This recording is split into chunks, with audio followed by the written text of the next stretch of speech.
regresamos con la hora clave. Recordamos que pueden interactuar con nosotros a través de la etiqueta numeral hora clave. Y le damos la bienvenida a nuestro invitado, Monseñor Juan Carlos Bravo, obispo de Petare. Bienvenido.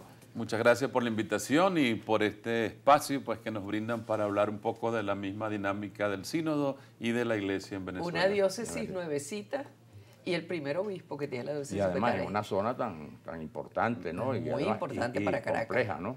Sí. No, en Petare es muy importante para el mundo entero. Para el mundo, así que exactamente. muy contento de estar allí en Petare y muy alegre y muy entusiasmado pues con todo el proceso que vamos haciendo y creo que con la confianza y la certeza de que Dios pues ha estado allí primero y que nos ha precedido en esos valores del reino que vive con entusiasmo nuestro pueblo petareño. Así es. Y Mire, esa Monseñor, experiencia tan reciente, su designación, así. podemos hablar, bueno, aparte del sínodo, por supuesto. Hablamos de lo que tú quieras. Nuestro tema es el sínodo, ¿no? Pero podemos hablar posteriormente de su experiencia en estos meses ya al frente de... Claro, sí, apenas la diócesis va a tener 3 años de fundada, ¿no? Y usted tiene ahí el mismo tiempo. Y al mismo tiempo, claro. Exacto. La diócesis se fundó y el Papa me nombró primer obispo de Petare. Y creo que ha sido una experiencia para mí extraordinaria. Yo vengo de Oriente y estaba de obispo en Acarigua, en los llanos venezolanos. Y pues yo creo que para mí ha sido bien interesante, bien fascinante de descubrir pues la gente, el dinamismo, la vida, el entusiasmo y la esperanza y la certeza con que la gente vive pues sus relaciones y su vida en otra dinámica totalmente distinta, yo creo que a todo el país. O sea que usted ya está plenamente instalado y ya es un petareño más. Claro, yo tenía desde el primer momento tenía que hacerme petareño, ¿no? Claro. Yo creo que eso de San Pablo, me hice judío con los judíos, esclavo con los esclavos, pues para ganar a todos para Cristo. Yo creo que para mí era Así importante hacerme petareño y vivir esa identidad. Claro, es un proceso de inserción y de inculturación para aprender una dinámica de vida y una cultura totalmente nueva para mí. Totalmente. Mire, Monseñor, uno de los obispos venezolanos que participó del sínodo, por lo menos de esta última parte que acaba de terminar en Roma, fue usted. Yo quisiera que nos contara un poco su experiencia y sobre todo comenzando con explicar un poco para quienes no están en este momento ubicados, qué es un sínodo y para qué se convocó este sínodo. Pues el Papa Pablo VI fundó un sínodo que originalmente solo participaban los obispos para tratar temas relevantes para la iglesia, pues que tienen que ver con la evangelización, con la doctrina, con las culturas y con toda una cantidad de dinámicas de la vida eclesial. El Papa Francisco pues hace un poco un cambio en esta dinámica y convoca un sínodo sobre la sinodalidad. O sea, como preguntarse la esencia misma de lo que es el sínodo. Y hace un sínodo muy novedoso. Y largo, porque Exacto. antes entiendo que era sínodo de obispos. Sí. Ahora son los obispos, pero también él invitó a los laicos. Claro, exacto. Al principio el sínodo participaban solo obispos, no participaba más nadie. Cuando el Papa convoca este sínodo de la sinodalidad en el 2021, pues que ya hemos llevado 3 años de trabajo en este proceso sinodal, amplía pues la participación y le da voz y voto a laicos, religiosos, religiosas, diáconos, seminaristas que participamos en ese proceso sinodal. El 75% de los que participamos en el sínodo éramos obispos. Participó por Venezuela Monseñor José Luis Azuaje y mi persona. Y también la Madre María Fátima Vieira de las Siervas del Santísimo Sacramento. Pero también a todo esto se amplió una participación, pues que los laicos, los religiosos, las religiosas, tenían derecho no solo a voz, sino también a voto. Además de eso, eran 365 personas, uno por cada día del año, en 36 mesas en que participábamos juntos, pero también participaban personas de otras religiones, de otros credos, de otras culturas, para pues que realmente el proceso de escucha sea un proceso muy reflexivo para entender y comprender que la iglesia es constitutivamente una iglesia sinodal. Ahora, ¿cómo fue esa dinámica? Porque tiene que haber sido complejo montar todo eso. Claro, yo creo que fue bien complejo, pero muy fascinante e interesante. En el 2021 el Papa convoca al sínodo, pues en aquel momento no se sabía qué era y había muchas discusiones sobre todas estas cosas. Y en principio hubo una primera consulta, pues que era todo el pueblo de Dios en el mundo entero, así como el sínodo y toda la forma como estaba hecho en todas estas casi 500 personas que participábamos, es un reflejo del mundo entero, porque hay gente de todas las culturas, de todas las razas, de todas las lenguas, de todas las naciones, de todos los credos. Pues también hubo una primera consulta en el 2022 que llegó a todas las parroquias, a todas las comunidades. Esas comunidades, pues con esa consulta, donde la iglesia se planteaba una iglesia pues en comunión, misión y participación. Esos eran los tres grandes temas originarios del sínodo. Esos temas que se discutieron a lo largo de todo ese año 2022 fue que se llevó a un instrumentum laboris para trabajarlo en la primera sesión del sínodo. De esa primera sesión del sínodo... O sea, un instrumento laboris, para los que nos están escuchando, es como una guía. Exacto. De todo el trabajo. Un instrumento de trabajo. De trabajo. Que sintetizaba todo lo que el mundo decía sobre la comunión, la participación en la vida de la iglesia. Así es. Ciertamente lo que la iglesia se estaba preguntando es quién es ella y cuál es su misión y cómo participar. Y que la iglesia constitutivamente sinodal es una iglesia donde caminamos todos juntos. Con ese instrumento de trabajo que se hizo para el 2023 fue el que se llevó a la discusión a través de un método que era muy distinto a los métodos anteriores, el método de la escucha en el espíritu, ¿no? De la conversación espiritual. Estábamos todos alrededor de una misma mesa y en esa mesa pues todos tenían la oportunidad de ver igual, sea cardenal, sea laico, sea obispo, sea diácono. Sí, las fotos del signo eran mesas redondas. Eran mesas redondas. Inclusive en una de ellas, ni siquiera en la principal, estaba el Papa. Exactamente. Sí. Entonces todos estábamos en ese sentido, en ese proceso de escuchar lo que la iglesia es en su misión, en su participación y en todo el quehacer de la iglesia misma.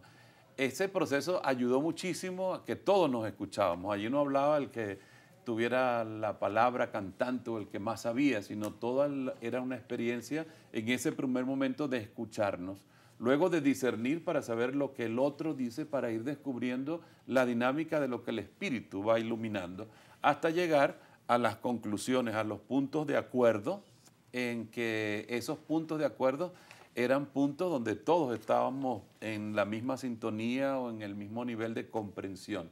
Y habían otros puntos, pues, que eran puntos que necesitaban mayor profundización. Y también en ese documento, pues, recogió toda la experiencia del sínodo del 2023.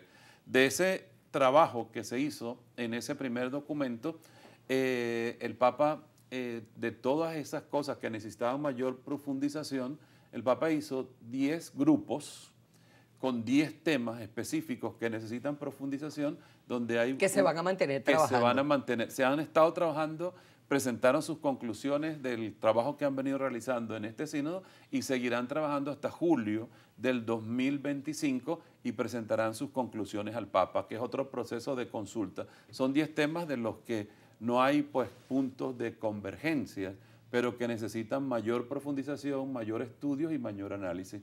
Y con ese proceso se regresó nuevamente el documento síntesis a todas las iglesias del mundo y para responder a una pregunta, que la pregunta es ¿cómo?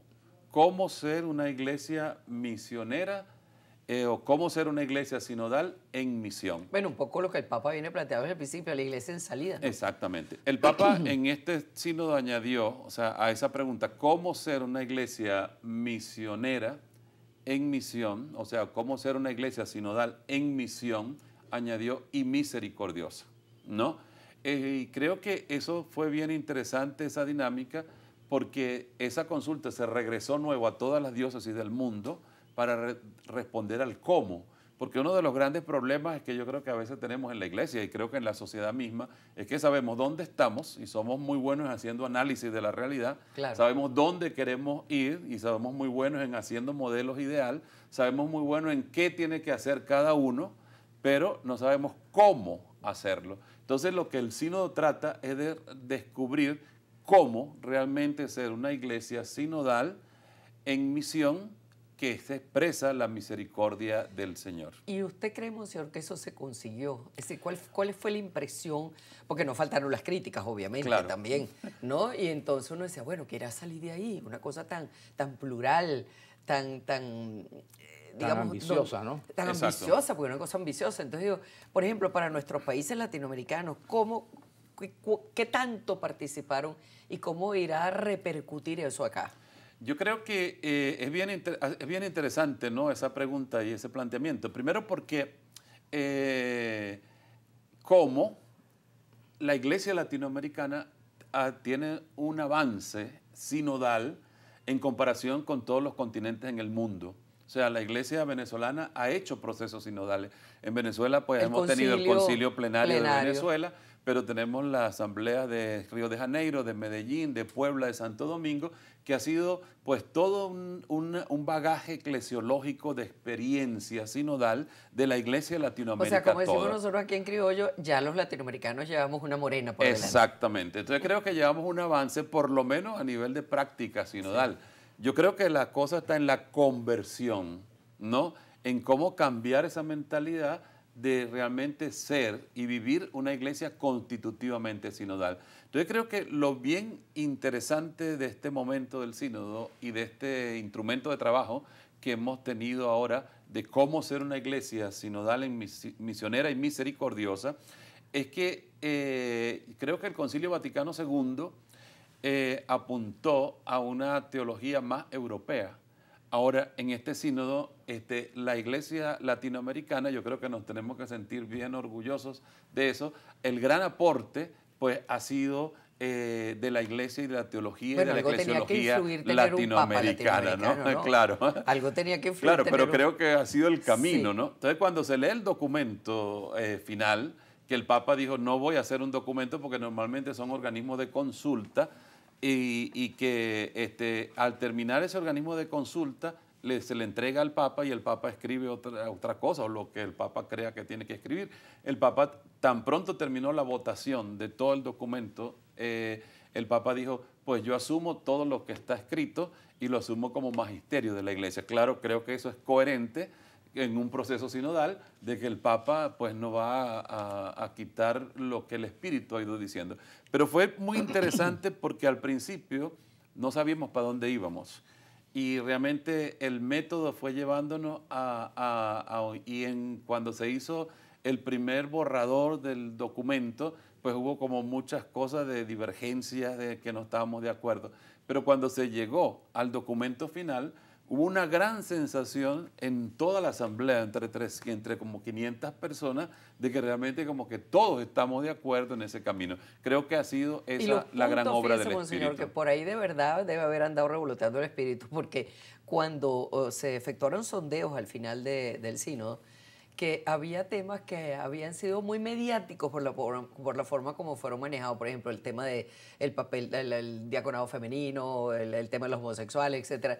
Pero eso no era realmente el punto focal, pues, o no debía ser el punto focal, sino otros que eran mucho más importantes que eso en una primera etapa. Entonces, ¿qué pasa? En ese sondeo se verificó que realmente no era lo más importante. Claro. Votó todo el mundo y los más importantes quedaron aprobados. Exactamente. Y yo creo que son temas que necesitan también mayor profundización y que serán los que se van a ir profundizando. Ahora, lo interesante del documento, si tú lees el documento, el eje central de todo el documento del sínodo es la conversión. Y la conversión, tal vez como que nosotros hablamos de conversión en la iglesia solamente durante la Cuaresma, pero aquí la conversión tiene como unos aspectos. Primero, convertirnos al Espíritu, a escuchar al Espíritu de Dios, no a escucharnos nuestros criterios, nuestros pensamientos. Después la conversión personal, que es el cambio de mentalidad y el cambio de la forma de pensar para entrar en la lógica de Jesús. Luego el cambio o la conversión comunitaria, o sea, cómo como comunidad estamos llamados a discernir y a vivir esa experiencia del reino. La conversión pastoral, que es el modo de hacer las cosas, para hacerlo al modo de Jesús. A veces no hacemos las cosas sino al modo nuestro. Ahora, ¿cómo discernir comunitariamente para hacerlo al modo de Jesús? Y creo que lo novedoso de todo el documento también es la conversión relacional. O sea, cómo necesitamos convertirnos a nivel de nuestras relaciones primero con Dios, la Para relación... poder escuchar. Exacto, la relación con los hermanos, con los que no son de mi religión, los que no piensan como yo, los que no son como yo. Y esa conversión relacional es hacer una nueva relación en el mundo, en la sociedad y en la iglesia, que sea una familia realmente constituida al modo de la familia de Dios. Monseñor, muchísimas gracias. La verdad es que no nos equivocamos al invitarlo a usted, no solamente porque haya ido, sino realmente maneja muy bien todos estos puntos que son bastante complejos y que nos interesaba mucho poder llevar al público porque es un acontecimiento que puede originar grandes cambios en la Iglesia Católica, aunque la gente dice no esperen grandes cambios, pero sí va a haber grandes cambios en el fondo. Claro, yo creo que ojalá que todos nos pongamos en ese camino de conversión. Y cuando nos ponemos en ese camino de conversión va a tener como centro pues la palabra, la escucha de Jesús. Y uno de los números del documento dice pues que el Evangelio es el criterio base para la conversión y para todos estos puntos que realmente necesitamos, porque al final todos los cristianos estamos llamados a hacer ese camino de conversión para convertirnos más a la lógica de Jesús y a tener una opción más profunda por el reino, que es la búsqueda de la verdad, de la justicia, de la fraternidad y de donde todos podamos realmente sentirnos hermanos. Y como dice el Papa, todos, todos, todos. Muchísimas gracias, Monseñor, por Muchas haber estado gracias. aquí con nosotros. Vamos a la pausa, ya volvemos.